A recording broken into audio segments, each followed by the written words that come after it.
Gidi, kuna pasta moja kule Florida ambaye alikuwa amechapisha kitabu cha mambo ya ndoa. In fact alikuwa anamsifu mke wake. Yeye ni author. Hiyo kitabu inajulikana Love Her Like This Loving Has Never Been Deeper. Unajua sasa pastor akiandika kitabu kama kile, watu wengi ambao wanakuwa katika mahusiano na ndoa wanakuwa wanamuenzi. Sasa huyu pastor amekamatwa. Na maana ya kukamata kwake ni kwamba ana wanawake wengi, ana mabibi wengine tena. Sasa juzi, unajua ameshikwa tu April 22nd juzi. Yeye alipost last year katika Facebook status yake newly married. Na lakini hajawacha ule mke wake wa kwanza. Sasa unajua hilo ni kosa, hiyo ni bigamy. Yaani kuwa na bibi zaidi ya mmoja. Kwa hivyo ameshikwa, yuko korokoroni. Ameshikwa sasa hivi, hata wamekataa kumpatia bond, maana yake alishikwa tu tarehe 22 ni last week. Sasa yuko korokoroni kwa sababu ya hiyo kosa. Lakini kitabu chake ambapo alikuwa ameandika, na watu walikuwa wanasema kwamba this is a example of real love. Pastor ameandika kitabu How to Love Your Wife Deeply.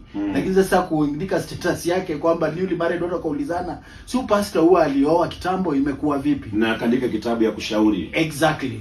Sasa hivi amekamatwa, yuko Florida. Mganga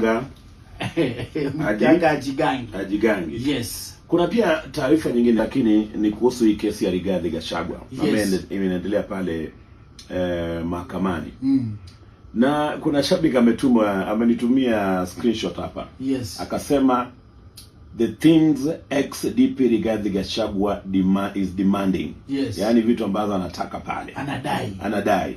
Na hapo chini akasema Rigathi Gachagua amekuwa mstari wa mbele kukosoa utumizi mabaya ya pesa katika serikali ya William Ruto. Yes. Lakini ukizingatia zile vitu yeye pia anadai, demands anataka katika hii kesi yake, inashtua kidogo. Anataka salary ya 42 million, salary of unserved months, yani miezi ambazo hakuweza kutumika pale. Pia anataka 22.8 million gratuity. Ndio ile pesa ambayo unalipwa baada ya tamu yako. Yes. Ile unapewa kama gratuity. Yes. Yaani umefanya kazi, hiyo ni yako, ende ukule.